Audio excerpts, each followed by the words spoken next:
Yo, what's going on, everybody? It is Straight Outta Boston here, and today I'm back for episode number 2 of my Oklahoma City Thunder MyLeague series here on NBA 2K16.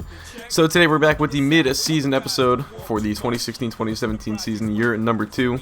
And we are 25-25 so far. Middle of the pack in the Western Conference, a game and a half out of a playoff spot in 9th place. And, you know, we've been pretty average team, I would say. Our differential is minus 5.3. We have won 3 games in a row, though. And, you know, some of you guys might have been wondering why I was so aggressive in the offseason, picking up guys like Matthew Dellavedova and Harrison Barnes to make the team better now. And that is because we actually don't own our first round pick in this upcoming draft. I don't know if I made that clear enough in episode number 1. I was thinking about that before recording this, and I realized some of you might have wondered why I didn't want to just tank and, you know, be aggressive in the 2017 draft, because the draft in 2017 is supposed to be pretty good. And I think the draft class should be, or would be pretty ripe, you know, for the picking to try and get either, you know, a better point guard or another forward into this mix. And that's kind of what, you know, I'm looking for to upgrade this roster. I guess we can take a look at some of the statistics so far. But Steven Adams has been very, very good, 15 and 11. Also playing very good defense. I mean, that is, you know, what his best skill is in this game. So the fact that he's also putting up 15 points in a bit of a bigger role in the offense, just because Ben Simmons is hurt. He has a pinched nerve in the back, so he has been out. He's only played 35 games so far in the season out of the 50, so he's been banged up quite a bit. But Adams has been pretty good. Ibaka, he's been better as of late. Got his scoring up to 14 a game. That's mainly because Simmons has been out, but Ibaka's contract is up at the end of the season, and I am seriously thinking about moving him. And I think if I could get a pick in the lottery, then I would like to trade him, and I'm going to explain how I want to do that. We'll keep looking at this stats here. It's campaign, and yeah, Cameron Payne has not been great, shooting under 40%. Not really stepping up in what should have been a good opportunity for him in an expanded role. And, you know, Cameron Payne is a guy that long-term I don't really see as the starting point guard on this team. I think Jamal Murray is likely to be the starting 2. And when I drafted Murray, I didn't really have Cameron Payne in mind. I wouldn't say the two would play that effectively together. I think you're better off having more of a two-way point guard or a two-way shooting guard around Jamal Murray, depending on whether I wanted to play him on ball or off ball. He's been getting mainly minutes at shooting guard so far this season. And he's been pretty good. I'll get to him later, but Payne, just don't really think he meshes well with Murray. If he were to stay on this team long term, he'd be in the 6th man role, and I think he'd be very effective 6th man. But you know, once his contract is up, it's going to be tough to keep him, you know, on a salary that would fit as a 6th man type of player. So we'll see, you know, what we do with him long term. He could just turn into an asset, a guy who we can try and trade in the deal for something better on the roster. Barnes has been pretty mediocre in his first season as well, but he only makes $8 million a year. So I'm not really worried about his contract or anything. If I could move him in a deal, I would. You know, it's really just more of an asset on the team at this point. Roberson, he's been doing Roberson things. Dellavedova, you know, he's Dellavedova. I got him to be a 3rd guard and a veteran point guard. He is doing just fine at that. Simmons had been playing relatively decent in his first season up until the point where he got hurt. Murray's been good, as I said, shooting very well. 47% from the field, 39 from 3. Waiters has been pretty effective, 10 points off the bench. And McGarry, I want to get McGarry more minutes. That's another reason I kind of want to move Ibaka, because McGarry's contract is probably going to be up soon. And yeah, he was drafted in 2014, so we'll have to pick up his option at least. And Lavoy Allen, a veteran, his contract expires at the end of the season. If I can move him in a deal, I definitely will. So I've written down some teams who don't own their first round picks and who are also going to be lottery teams in this upcoming draft based on the seasons. Or based on the standings, excuse me. So the Sacramento Kings have the worst record in the West. Now that's only good for about the 5th or so worst record in the league. But they obviously have to play the Western Conference the rest of the way in the schedule. So it'd be nice to get their pick. The Bulls own their pick, and the Bulls are in the playoffs in the East, so they might be looking to add. All right, so I'm going to try and pick up that Kings pick from the Bulls, and we're going to try and center the deal around Serge Ibaka. Now, I imagine they're not going to have the cap space to do a deal like that. They also would need to give a player back anyway. Let's see. Let's try a low salary player. And yeah, alright, so they're well over the cap. They need to give some salary back. So we can take a guy like Pau Gasol. Oh, okay, well, he actually makes... I didn't realize they re-signed him. We could take Taj Gibson back. Or Nikola Mirotic. They're both UFAs. Alright, so We can do Gibson, and what we can also do with this is make it a 3-team trade. Because I would be willing to throw in a couple seconds, but I don't really... Let's keep our own second. Let's see if we can't do the Celtics and the Grizzlies. Alright, so I finally got the trade set up to where it will go through. Now the question is, will they take it with the 2 second-round picks and actually throw our pick in there instead of the Grizzlies? Because I realize that the Grizzlies are below us in the standings at the moment. And we've got Dunleavy going to Oklahoma City in this deal. Marshall as well, just kind of salary filler players. And alright, so Chicago still does not want to do it. Alright, we're going to try this with 2 more second-round picks. They still don't want to do it now. I'll even throw in my future first, 2020. They still don't want that. I really don't want to trade that Nets pick. They won't even do that.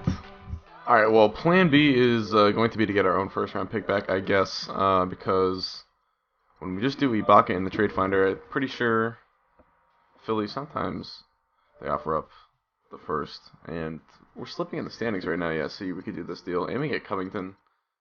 Wouldn't really be so bad.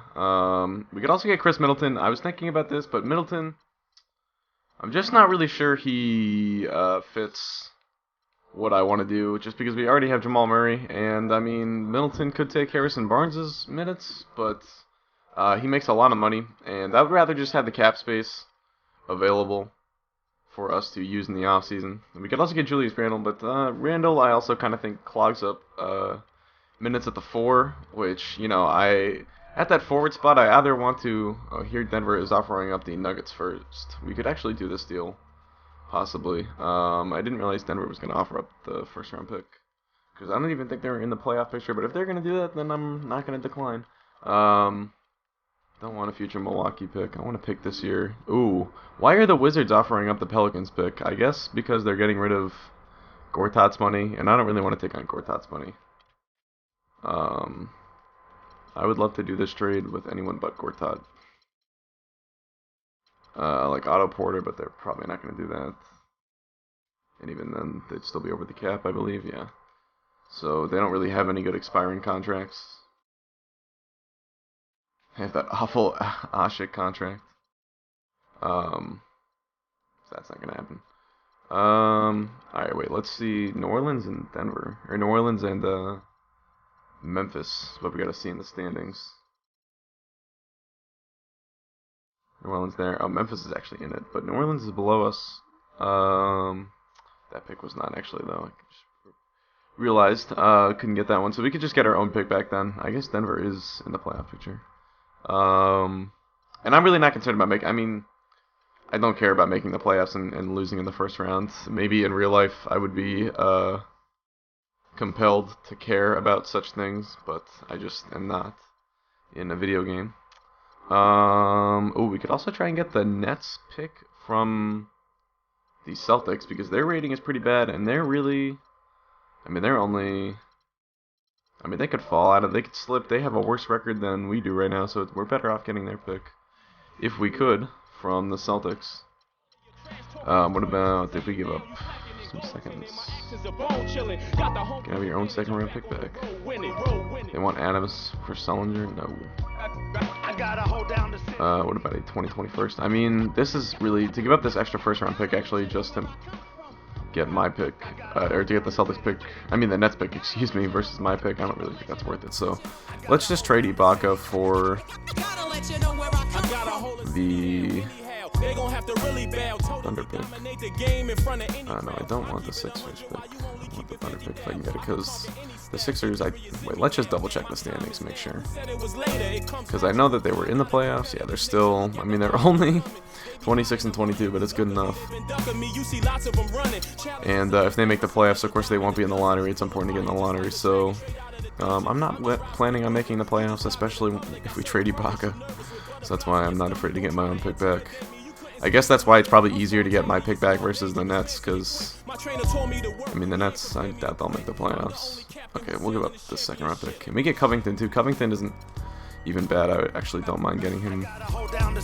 Alright, and then we can use guys like, Barnes to trade up on draft night, because our pick is unlikely to fall like top 5, but it could fall top. I mean, it could fall top 10 if we're lucky. And we can use guys like Barnes to trade up on draft night. So I'm gonna hold on to him for now. And other guys we could trade Roberson, but I think I want to re-sign him. Let's do contract extensions real quick. We have Steven Adams we can re-sign. I definitely want to keep him. We can't do more than 3 years apparently. I don't know why. But whatever. Let's just get him for as little money as we can.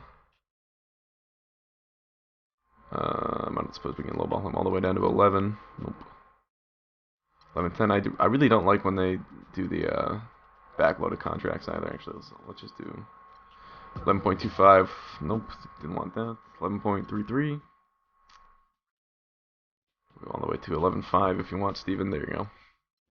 And Andre Roberson. Oh yeah, he's looking for nothing. I definitely want to keep him then. 2 years. Flat deal. And we'll do 2.5. Cool. And then the rest of these guys, Waiters.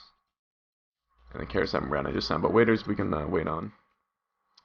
I mean, I think I would like to keep him. I don't imagine we get anything reasonable back for him. I'll put him through the trade finder though, just in case. I mean, even a low first round pick I would consider. Especially because we could probably re-sign him back in the offseason. I don't really want that Lakers pick. They're going to be pretty good, I would imagine, now that they have LeBron. The San Antonio first. That would be a nice pick to get. Plus Isaiah Cannon. That's a tempting deal. Get a future Phoenix first. 2018, nah, Minnesota's got all that talent now. Plus they signed DeRozan, so they're gonna be set. I'd like to get the San Antonio first. And Isaiah Cannon. I can't see what Cannon is averaging now. Oh, there he is. He's only putting up 5. I mean, he's limited role. I mean, Waiters to San Antonio would be pretty funny. That is pretty tempting. Just because you always feel like you can get a player like Waiters back. Cannon, though, is another small guard. I have too many small guards is the thing. It's not really like Waiters plays any defense, though. That's really tempting. I mean, could I just do Karis LeVert for the future first and get a roster player back? Because I would do that. Jonathan Simmons, maybe? Probably not.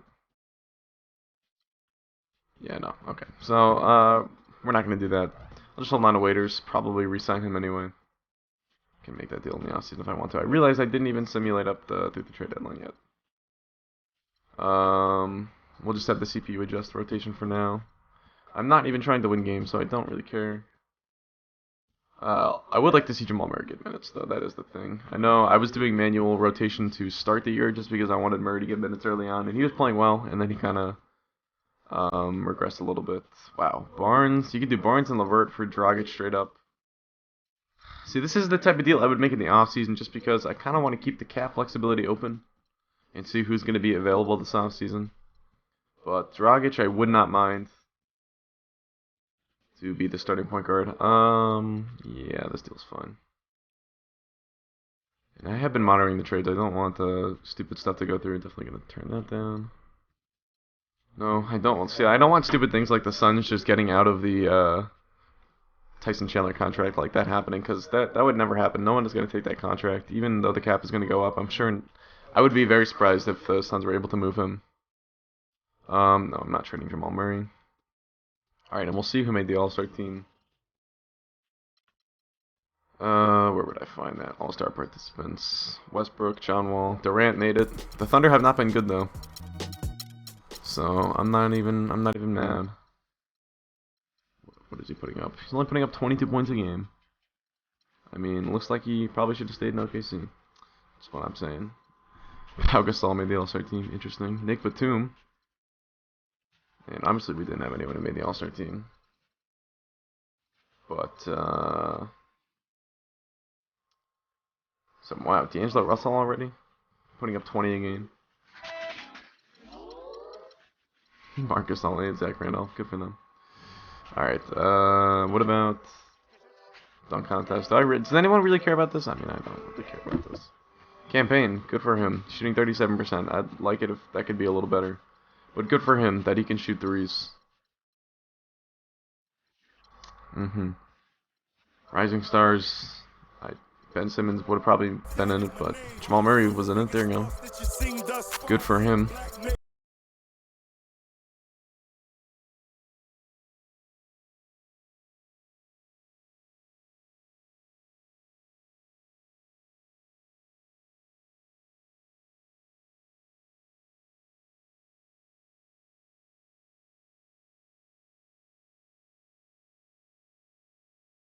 Yeah, should be a good draft. That's why I'm going to want to be aggressive in the draft.